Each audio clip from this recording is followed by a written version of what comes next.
On a chilly Monday morning in December, Los Angeles hums with the buzz of traffic, looming deadlines, and the rhythm of hip-hop blasting from a passing car, splattering a stranger's jacket. Harper Quinn, a 28-year-old internal communications specialist at a major digital media firm, isn't a morning person. Given the choice, she'd be curled up under a comforter with a bag of chips, scrolling through TikTok, rather than tackling reality before lunchtime. Today, though, was no ordinary day. Harper showed up 17 minutes late to a mandatory in-person meeting, her boss already pinging her 3 times on Teams. Her worn sneakers skidded on the pavement, her lightweight coat offered no warmth, and her only comfort was the steaming coffee cup shaking in her grip. Miraculously, she made it to the office without a spill. "Small win," Harper mumbled, her breath puffing in the crisp air. But the universe, as usual, had other ideas. She burst into the Hollywood office lobby, hair a tangled mess and scarf trailing, just as the elevator doors slid open. Inside, a crowd of crisp suits, polished loafers, and faces buried in smartphones.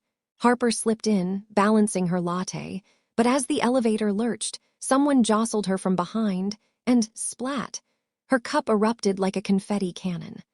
The bulk of the latte soaked the pristine white shirt of the man in front of her. "Oh no," Harper yelped, reaching out to dab at the mess. "I'm so sorry, I didn't mean to," the man turned.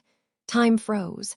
He was tall, with strong shoulders, neatly styled chestnut hair, and steel-gray eyes that pinned her like she'd just torched the place. His shirt was now a canvas of caramel brown, drenched from collar to belt. He didn't speak, standing there like a monument personally insulted by her clumsiness. "Great," Harper muttered, half panicked, half snarky. "I'm a walking coffee grenade." She fumbled in her bag for a napkin, pulling out a crumpled tissue speckled with lint. Will this help?" she offered lamely. He arched an eyebrow, still mute. A few chuckles echoed from the back. Most passengers stared at their screens, avoiding the scene. When the elevator hit the 25th floor, Harper bolted out like the building was on fire, cheeks blazing. Before she could even log into her computer, a message from HR popped up. "Harper Quinn. Boardroom, 30th floor, immediately." She swallowed hard. The 30th floor, executive territory, where only big shots roamed. "I'm toast," she whispered. "That latte just tanked my career." What she didn't know was that the man she'd doused wasn't just anyone. He was Ethan Caldwell, the new CEO on his first day. Elevators move fast, but Harper's pulse raced faster. She stood outside the glass-walled boardroom on the 30th floor, hands clasped, mind spiraling. Less than an hour ago, she turned a sharply dressed executive into a coffee-stained disaster, and now she was facing him again. The door swung open. The room was sleek and airy, with a long oak table and leather chairs. Outside, Los Angeles sparkled under the winter sun, but inside, it felt like a tribunal. At the head of the table sat the man, now in a fresh white shirt, no trace of the spill, his chiseled features and piercing eyes unreadable. "Harper Quinn." His voice was deep, steady. "That's me," she replied, sliding into a chair, heart pounding. She opened her laptop, avoiding his gaze. "I'm Ethan Caldwell, new CEO, first day," he said. "And you kicked it off with a latte shower." He glanced up. Was that a smirk, or was she imagining things? "No harm done," he continued, his tone neutral. "I didn't call you here to scold you. I have a proposal."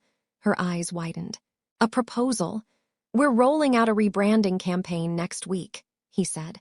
"I need someone in internal communications to work closely with me. Someone who gets the team, knows how to connect, and isn't afraid to dive in." He looked at her, a glint of amusement in his eyes.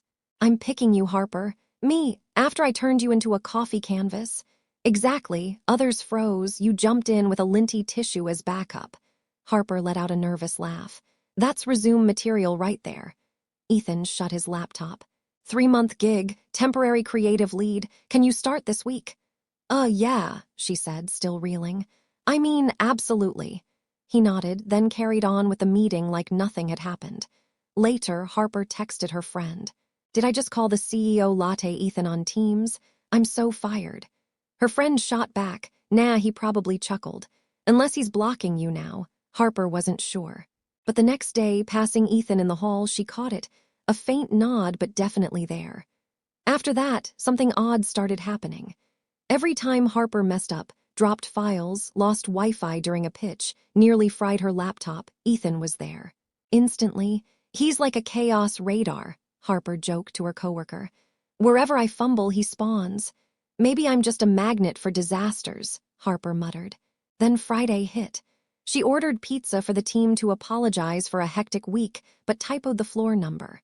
The delivery ended up in accounting. Harper raced to the 18th floor, only to find Ethan holding a pizza box, mid-bite, surrounded by baffled accountants. "Yours?" he asked, eyebrow raised as she skidded in. "Yeah, meant for the 22nd, she panted. "My bad." "No worries," he said, handing over the box. "I snagged a slice." "Taste test."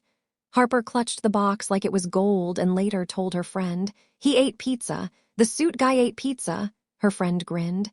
"You broke him." Harper glanced at Ethan's office, smiling faintly. Maybe it was chaos, but maybe he didn't mind.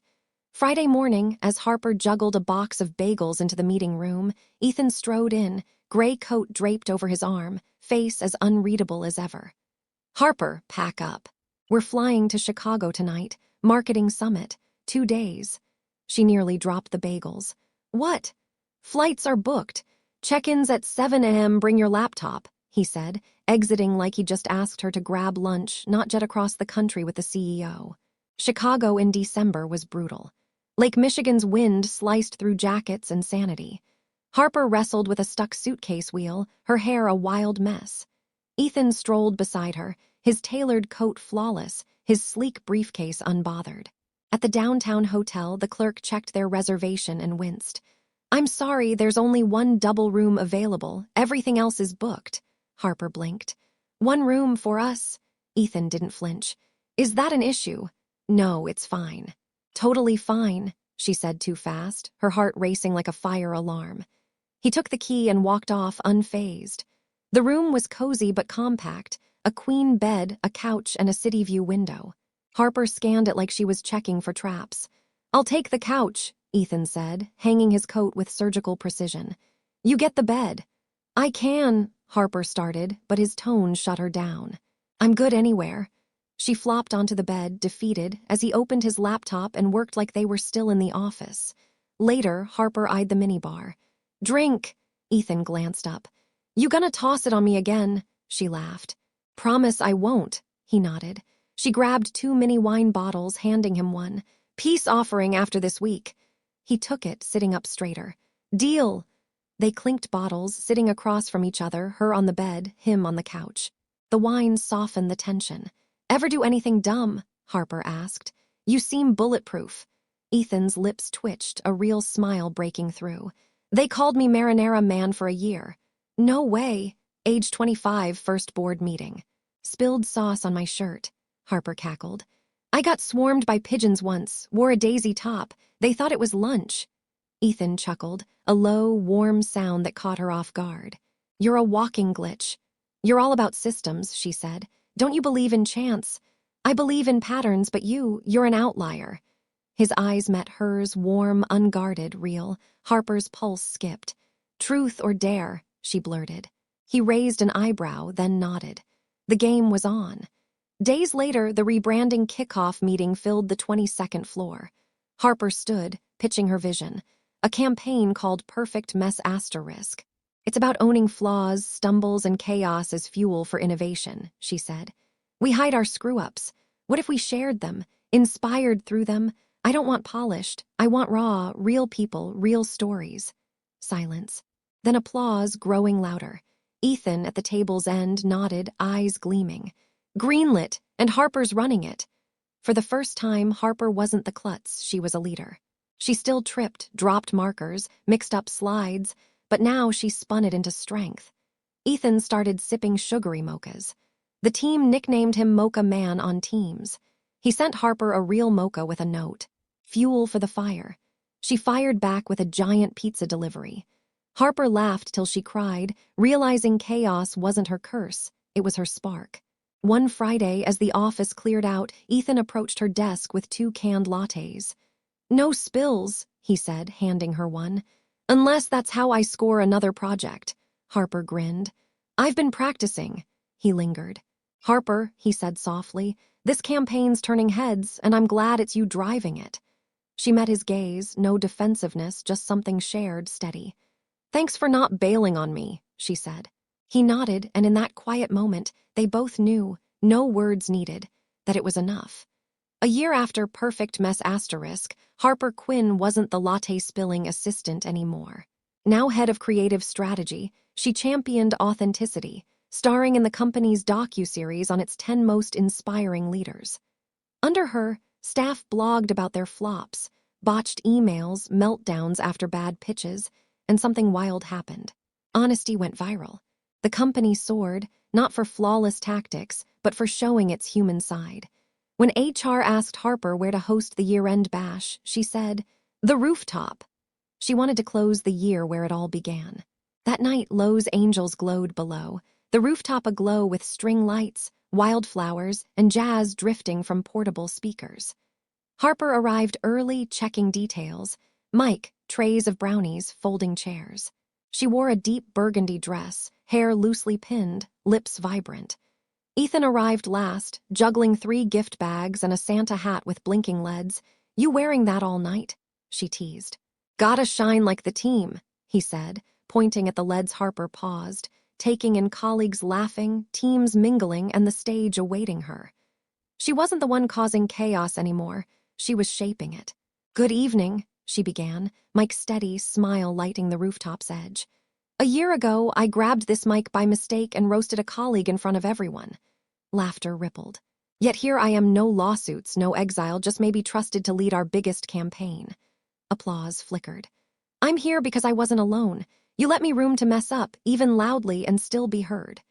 She scanned faces. Sarah from HR, Jamal from IT, Tanya, once quiet, now cheering in the front row. Next year, share your stories, even the rough ones. From our pieces, we build something greater. The applause swelled, warm and long. As Harper stepped down, a second microphone crackled to life. Harper, a calm, deep voice called. She turned. Ethan walked to the stage. The rooftop hushed. No one expected the CEO to appear unannounced, let alone without slides. In a white shirt, charcoal gray, and no laptop, just a folded note, Ethan began, I'm Ethan Caldwell, CEO and ex of a latte attack in an elevator. Laughter erupted.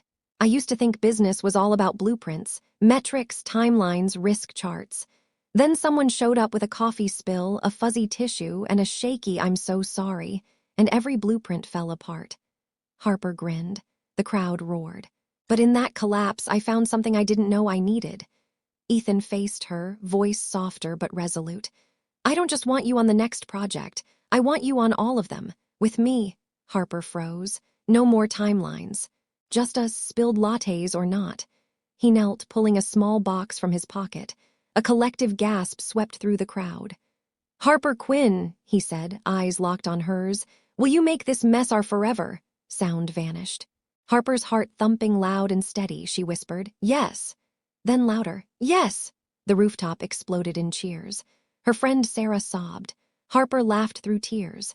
Ethan rose, sliding the ring onto her finger, pulling her close under the twinkling lights, the city's skyline shimmering far off. Years later, in her home study, Harper kept one framed keepsake on her desk. That lint-flecked tissue from the latte spill.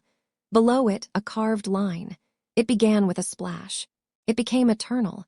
3 months post-proposal, Harper still fumbled everything, dropped her phone in Chile, mistyped her login 6 times, and accidentally CC'd the entire firm on a thank you note. Ethan's reply. You're my spark in the grind. The company's glowing now. Instead of hiding, Harper printed those smudged moments, pinning them to an office wall dubbed the blooper board asterisk. Laugh first, she'd say, adding a scrapbook of botched meeting selfies. Sarah pitched in a checklist of the month's weirdest mishaps. One day, in a board meeting, Ethan arrived with his usual mocha and an old photo. The elevator shot from their first clash, his shirt drenched. New campaign, he said. Call it Spills Happen. The room howled. Harper met his gaze, his eyes now softer, brimming with pride, maybe even a tear. Who's leading it? She asked, smirking. Ethan grinned. Only the best. Second best is you. She laughed, loud and free. No one knew what the next campaign would hold or what lay ahead. But one thing was clear. When chaos is the starting line, the finish can be anything.